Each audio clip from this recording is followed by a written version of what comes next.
Hablemos claro, Nicolás Lucar. ¿Cómo diablos vamos a hacer para desarticular las redes de corrupción en el Perú que en este momento que estamos hablando están activas en el Perú? Yo no sé si el mismo sentimiento es compartido por todos los peruanos, pero el día de ayer me resultó particularmente decepcionante el debate.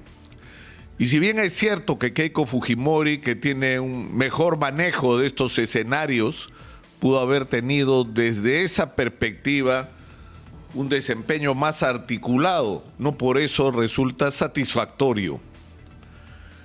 Y comencemos con el profesor Pedro Castillo, que insistió en señalar que su gobierno no iba a ser extremista, que él no era comunista, y en aclarar que frases o expresiones que se le habían atribuido como la relativa a las AFP no eran ciertas.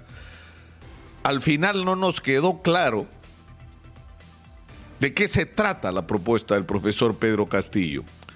Es decir, está claro que el Perú necesita cambios.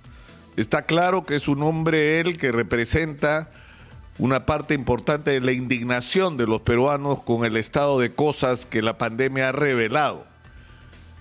Pero no nos ha dejado claro exactamente cómo se va a procesar el cambio que propone.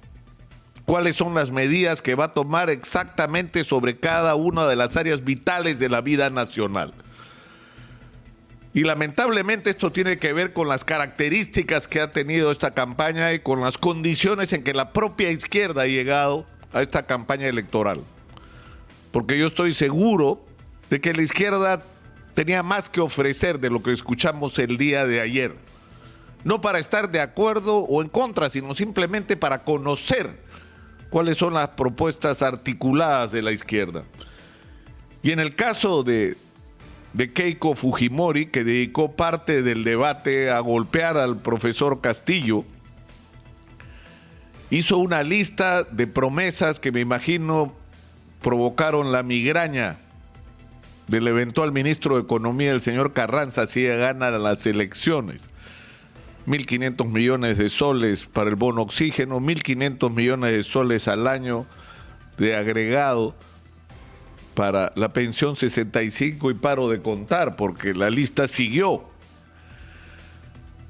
Pero el tema es que lamentablemente,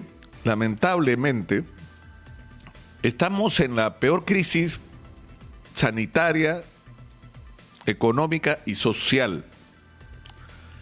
Es decir, no es una situación que se va a resolver ni fácilmente ni en el corto plazo. Y eso es uno de los primeros defectos del debate del día de ayer. No queda claro cuál es exactamente la estrategia que cada candidato va a tener para enfrentar la pandemia. Concretamente, porque necesitamos las vacunas que ya se consiguieron y más, porque seguramente no habrá que aplicar solo una tercera dosis, sino que probablemente tengamos que aplicar anualmente una vacunación como la que se usa contra la influenza para protegernos del coronavirus. Pero hay una serie de problemas asociados a la pandemia, como el abastecimiento de oxígeno, como las instalaciones hospitalarias, como la condición de vida de los trabajadores de la salud, como la permanencia o no, como el desarrollo del primer nivel de atención, que va a suponer multiplicar el presupuesto del sector salud. Y lamentablemente sobre este asunto que debió implicar no solo tiempo, sino respuestas concretas y propicias que nos den la tranquilidad de que vamos a poder enfrentar esta situación, que además tiene otro rostro, que es el de la crisis económica, que es algo de lo que tampoco se ha hablado. Me parece increíble que haya millones de peruanos agobiados en este momento por sus obligaciones crediticias y que eso no exista para los candidatos. ¿Qué van a hacer los millones de peruanos que están endeudados con créditos vehiculares, personales, de tarjeta de crédito, hipotecario, que no lo pueden pagar? No porque no les dé la gana, porque no pueden, porque se quedaron sin chamba, porque les aplicaron la suspensión perfecta, porque sus negocios cerraron. ¿Qué van a hacer? Los van a perder todo. ¿Cómo se va a manejar este tema? que nos lleva directamente no solo a políticas de emergencia con respecto a estas obligaciones que no se pueden pagar, sino que nos lleva a replantear el tema del sistema de créditos en el Perú y el sistema financiero, que necesita una profunda reforma para hacer que el dinero llegue a la gente y no tenga los costos que tiene, sobre todo para las personas y los micro y pequeños empresarios. No ha sido tema la corrupción de la manera como debió ser tratado. ¿Cómo se va a resolver el problema de la corrupción? ¿Dándole más recursos a la Contraloría y haciendo que vengan los ingleses a resolver lo que no podemos resolver como país? La corrupción es una de las grandes tragedias nacionales y necesitamos, así como hicimos legislación especial sobre el terrorismo, necesitamos legislación especial sobre la corrupción que permita que los juicios se acorten, que los procedimientos sean más expeditivos, que se premie la colaboración no de los pendencieros que sueltan un poco de información para no ir a la cárcel y salvar sus negocios, sino de todo aquel dentro de una empresa que tenga o de una institución que tenga información que deberían ser premiados para desarticular las redes de corrupción. Es decir, necesitamos respuestas que lamento tener la percepción que ayer no hemos recibido. ¿Cómo diablos vamos a hacer para desarticular las redes de corrupción en el Perú, que en este momento que estamos hablando están activas en el Perú? Prácticamente no hay adquisición ni contratación del Estado peruano que no esté atravesada por la corrupción, y la corrupción en todos los niveles, desde los ministerios y el gobierno central hasta el último municipio, pasando por los gobiernos regionales. No es que la corrupción está acá y no está allá, está en todos lados y está articulada. Y hay que hacer cambios ahí profundos en los sistemas de contratación, en los procedimientos que tienen que ser simplificados al extremo, en la publicidad máxima con la que estos deben realizarse, en la expulsión del aparato del Estado de todos los funcionarios corruptos que pasan los gobiernos y ellos continúan. Es decir, hay que hacer muchísimos cambios en relación a este tema. El Registro Nacional de Proveedores es una vergüenza. Cualquiera está ahí. Las compras que podrían hacerse centralizadas se reparten. Todo el mundo ha comprado mascarillas en esta pandemia. Y eso es solamente uno de los problemas. El tema de la inversión pública. ¿Cómo diablos se va a hacer para la inversión pública? Para que la inversión pública active la economía. Vamos a hacer montones de pequeñas obras y vamos a tener miles de juicios después por la corrupción con la que se han manejado esos recursos.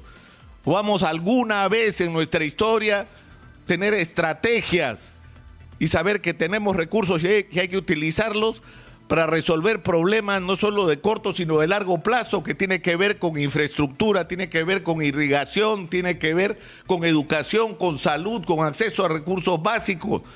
O sea, solamente invertir dinero en construir viviendas y darle agua a la gente puede transformar este país y puede activar la economía ahora, hoy, en este momento. Es decir, resulta frustrante que después de todo lo que hemos vivido no tengamos las respuestas que deberíamos tener, porque además hay muchos cómo que no se nos han dicho. Si solamente se activa Majes, se activa Olmos, se activa Chinecas y se activa Chavimochic, se puede dar empleo a cientos de miles de peruanos, pero la pregunta es cómo lo vamos a hacer, cuáles son los procedimientos, qué plazos tienen. Tenemos 600.000 millones de dólares enterrados en mineral que podemos sacar para transformar este país, que ya no es el de hace 30 años. No tenemos que negociar casi de rodillas para que vengan los inversionistas. Los inversionistas quieren venir, ya están acá en el Perú. ¿Cómo vamos a hacer? ¿Cuáles van a ser las reglas de juego de esa negociación? Más allá de lo que se haga o no se haga con los contratos existentes, porque hasta Keiko Fujimori está diciendo que hay que pedirle a las empresas mineras, por ejemplo, que han tenido sobreutilidades el año 2020, que compartan esas sobreutilidades, porque lamentablemente no está en la ley y debería. Entonces, discutamos también qué modificaciones se pueden concertar con respecto a los contratos firmados, pero establezcamos una estrategia sobre cómo vamos a hacer para sacar el mineral nuevo, el que está ahí, el que todavía no se está explotando y que puede multiplicar nuestra riqueza. En fin, es lo que tenemos. Es lo que tenemos. Este 6 de junio vamos a tener que decidir sobre lo que tenemos. Y yo creo que si alguna conclusión hay que sacar es que los ciudadanos tenemos que estar vigilantes. Lo que pase y no pase en el Perú en los próximos meses y años no va a depender solamente de quién gane las elecciones el 6 de junio. Va a depender de lo que los ciudadanos hagamos.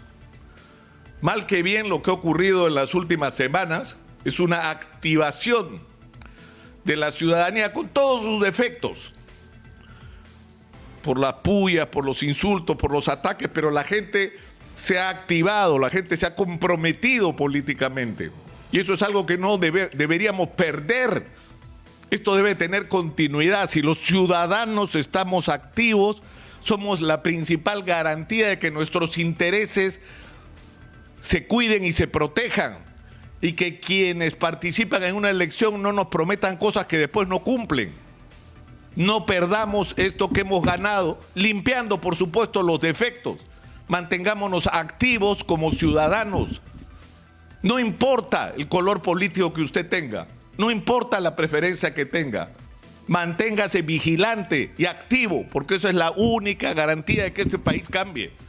Y si quien llega al gobierno no hace lo que tiene que hacer, nosotros sí sabemos lo que hay que hacer con los que nos traicionan y no cumplen su promesa.